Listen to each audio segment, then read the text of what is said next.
নিজেই ৰোৱা গছজোপা যেতিয়া এটা সময়ত নিজেই কাটিবলগীয়া হয় বহুত বেয়া লাগে, বহুত দুখ লাগে। কিয় কাটিবলগীয়া হ'ল মই ক'ম বাৰু ভিডিঅ'টোত, আপোনালোকে চাই থাকিব ভিডিঅ'টো। নমস্কাৰ, সকলোকে স্বাগতম জনাইছোঁ আমাৰ নতুন এটি ভিডিঅ'লৈ। বৰষুণ দেখিছেনে কেনেকুৱা বৰষুণ দি আছে আজি? সাংঘাতিক বৰষুণ ৰাতিপুৱাৰ পৰা, ইমানেই বেয়া লাগিছে। বহুত দিন আমাৰ যিটো বাউণ্ডাৰী ৱালৰ কাম সেইটো ৰখি আছিলে, কৰিব পৰা নাছিলোঁ বহুত বেছি অসুবিধাৰ বাবে। আজি ষ্টাৰ্ট কৰিছিলে, চেছ দি দিলে বৰষুণ। বৰষুণ দিয়াৰ পাছতো যে কাম কৰি আছে দেই, চাওকচোন মাথাত প্লাষ্টিক লগাই লগাই। আমি কৈছো নালাগে, কিন্তু হ'লেও কৰি আছে। যেতিয়া কস্তুৰীৰ খং উঠে এনেকে বহি বহি অভিমান কৰে। এইয়া চাওক, দেখুৱাই দিছোঁ মই মুখত। বতৰটো ভাল কৰিছে দেই, এতিয়া পুৰা মুকলি কৰিছে। হ'লেও বতৰৰ ভৰসা নাই, কেতিয়া বৰষুণটো দি দিয়ে। ভালকে মেল, বতাহত উৰি যাব কাপোৰ। চলি আছে ইটা কথা কাম, ওচৰৰ পৰা দেখুৱাই দিছোঁ অকণমান। আজি মানে ৰাতিপুৱাৰ পৰা ইমানখিনিয়ে হ'ল, কাৰণ বৰষুণটোৱে পূৰা বাধা দি আছে। এবাৰ ভিতৰলৈ যায় আকৌ বাহিৰলৈ আহে, সেই বৰষুণটোৰ কাৰণে এনেকুৱা হৈ আছে। বতৰটো এতিয়াও কিনকিনকৈ বৰষুণটো দিয়ে আছে। এই কৃষ্ণচূড়া গছজোপা মই ৰুইছিলোঁ, 2 বছৰ হৈ গ'ল, খুব ধুনীয়াকৈ ডাঙৰ হৈছে। কিন্তু ইয়াক এতিয়া কাটিব লাগিব। গুৰিত কাটিব নালাগে বাৰু, এই ডালটো কাটিবলগীয়া হ'ব মানে। এই ডালটো কাটিলেহে ৱালখন এনেকৈ গাঁঠিব পাৰিব ইয়াত। বৰষুণটো পৰি বনাই থোৱা মছলাখিনিও ঢিলা ঢিলা হৈ গ'ল। এতিয়া কস্তুৰীয়ে টিভি চাই চাই ভাত খাব। এয়া তোমাৰ ভাত লোৱা, কণী আৰু তিয়হ আৰু শুকান ভাত। তুমিতো চব্জি নোখোৱাই। এইফালে চলি আছে কাৰ্টুন, আৰু মই খাই দিওঁ। 12টা বাজিলে, আৰু আমাৰ ভাত খাতে এনেও 12টা এটা বাজিয়ে যায়। ভাত পানী খাই দা চা লৈ আহিলোঁ, এই গছজোপা কাটি দিওঁ বুলি। গছ নাকাটিব পাপা, ভগৱানে পাপ দিব। ভগৱানে পাপ দিব? ভগৱান ক'ত আছে? ওপৰত আছে। ওপৰত? তুমি দেখিছা? ভিডিঅ'ত চাইছিলে। সঁচাকে থাকেতো। থাকে ন? ভূত আছে নাই? ভূত থাকেতো। ভূতো আছে, ভগৱানো আছে। ভগৱান থাকিলে ভূত বি থাকে। তুমি গছজোপা কিয় কাটিব দিয়া নাই পাপাক? পাপ দিব ভগৱানে। পাপ দিব? পাপাই গছজোপা নাকাটে নহয় এতিয়া। মই ডালটোহে কাটিম, অকল ডাল নহয়। মই এই ডালটো কাটিম, এই ডালটো কাটিম, তেতিয়া সেই ৱালটো দিব পাৰিব ইয়াত। আৰু গুৰিয়াত কাটি নিদো নহয়। এই মানে গছজোপা কাটিম বুলি ভয় খাই আছে দাখন অনাৰ পাছত। আৰু নহয়, ই অকল এইজোপা গছ বুলি নহয়, গছ কাটিলেই বেয়া পায়। এই গছজোপা মই বহুত কষ্ট কৰি ৰুইছিলোঁ। ঠাইডোখৰ বহুত দ আছিলে। মই টুকুৰিৰে মাটি পেলাই পেলাই ওখ কৰি গছজোপা ৰুইছিলোঁ, আৰু বহুত সোনকালে ডাঙৰ হৈছিল। কিন্তু বাপেকক গছ কাটিব দিয়া নাই, কস্তুৰীয়ে ইয়াত বালি ভৰাই আছে। মানে গছজোপা কাটিব নিদিয়ে। ক'ত গ'ল তাই? এইজন আৰু কস্তুৰী, তোমাৰ ইমান বেয়া লাগিছে?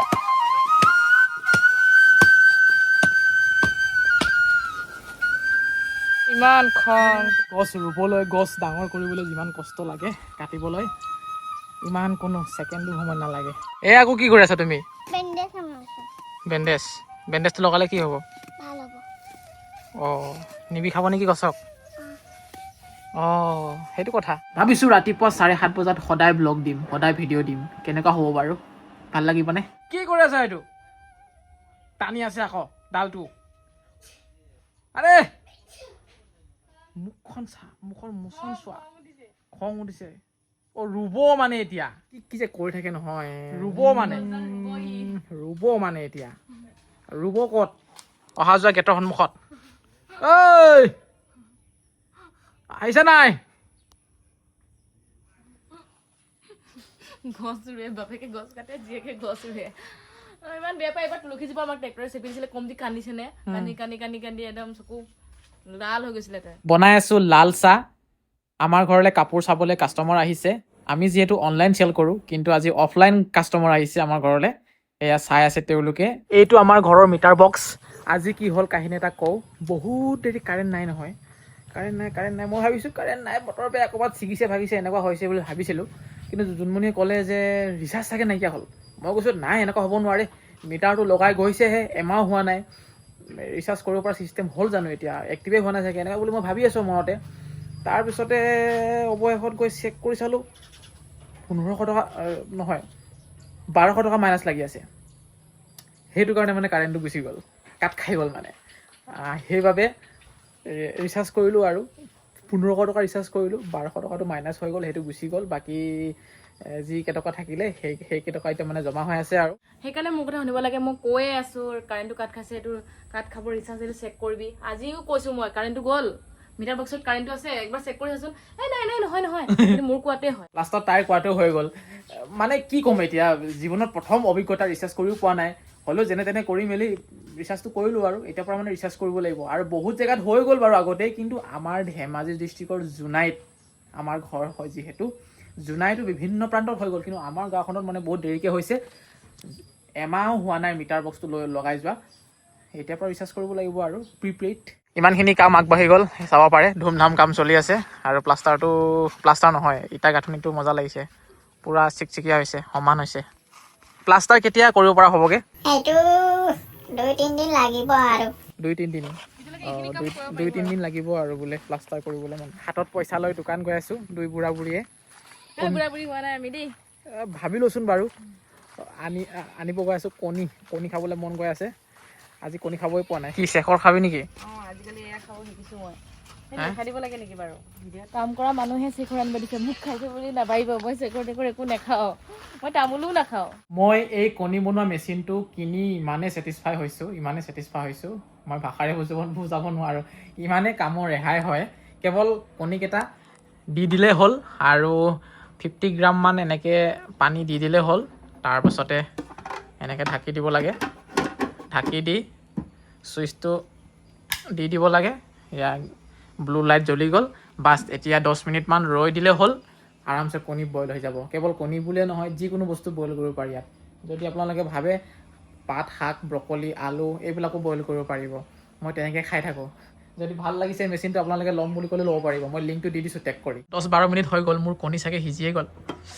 এই ঢাকনিখন বহুত গৰম হৈ থাকে দেই ধুনীয়াকৈ সিজি গ'ল এতিয়া আমি দুইজনে বঢ়িয়াকৈ কণী খাম আৰু জিম যাম ডাকঘৰৰ পৰা পাৰ্চেল পঠিয়াওঁতে পাৰ্চেল এটা আমাৰ যে হেৰাইছিলে বুলি ভিডিঅ'ত মই কৈছিলোঁ ডাকঘৰৰ অফিচিয়েল ফেচবুক পেজৰ পৰা মোলৈ ৰিপ্লাই আহিল যে আপোনাৰ যিটো পেকিং কৰা ট্ৰেকিং আইডিটো দিয়ক আমি চাই দিম বুলি ক'লে মই হ'ব বুলি দিলোঁ চোৱাৰ পাছত ক'লে অকণমান সময় দিয়ক আমি জনাই আছোঁ মই বোলো হ'ব একো নাই ৰৈ দিছোঁ তাৰপাছত কিছু সময় পাছত তেওঁলোকে ৰিপ্লাই কৰিলে যে আপোনাৰ পাৰ্চেলটো আমি বিচাৰিয়েই পোৱা নাই হয়তো আপোনাৰ পাৰ্চেল হেৰালে আপোনাৰ পাৰ্চেল আমি বিচাৰি পোৱা নাই আপুনি য'ৰ পৰা বুকিং কৰিছিলে তাত গৈ কমপ্লেইন কৰক তাত গৈ সহায় বিচাৰক কেনেধৰণে আপোনাৰ পাৰ্চেলৰ মূল্যটো পায় এই বুলি ৰিপ্লাই আহিলে এতিয়া কি কৰোঁ বুজি পোৱা নাই মানে কি কৰিম আৰু ওপৰৰ পৰাই যদি একো সহায় কৰিব নোৱাৰে ইয়াৰ পৰানো কি কৰিব এতিয়া হ'লেও বাৰু একো নাই যিমতে কৈছে সেইমতে মই ক'বলৈ চেষ্টা কৰিম মানে কৰিবলৈ চেষ্টা কৰিম বাকীটো যি হয় আপডেট দিম বাৰু মই ঐ বুন্দা মেকুৰী কুহুম খাবি নেকি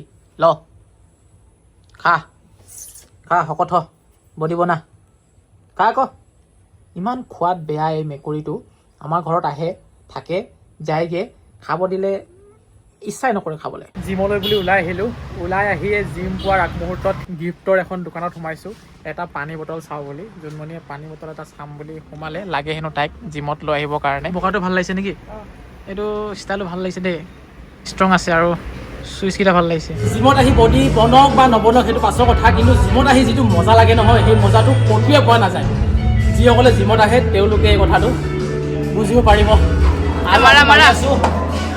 লেক্স মাৰাচোন কিমান কেজি মাৰিছে চাওঁ আজি ল'ৰাই বাহ মাৰিছে কিন্তু দেই মাৰা কিমান কেজি আজি মই হ'লে বেছি নামাৰোঁ দেই মই সঁচা কথা কৈ দিছোঁ মই অভাৰ নামাৰোঁ যিমানখিনি মোৰ কেপাচিটি মই সেইটোৱে মাৰোঁ আৰু মানুহটো মই এনেও কমজোৰি অলপ Welcome to my party, we're just getting started. A life is a dream or a nightmare scarring. জিমৰ পৰা আহিলোঁ এতিয়া গাটো ধুব লাগিব সময় বহুত হৈ গ'ল ভাত পানী খাই শুব লাগিব আৰু এইটো ভিডিঅ' ইমানতে মই কি ক'লা পাপা কালি কি হয় এই ডালি জেঠাৰ বাৰ্থডে নেকি কালি ডালি জেঠাৰ কালি বাৰ্থডে নেকি হৈ চাগে দেই মোৰ মনতে নাই সঁচাকে আছিলেতো পাহৰি গ'লা নেকি তুমি কি যাবা নেকি I'm taking 6 shots, yeah, straight to the face.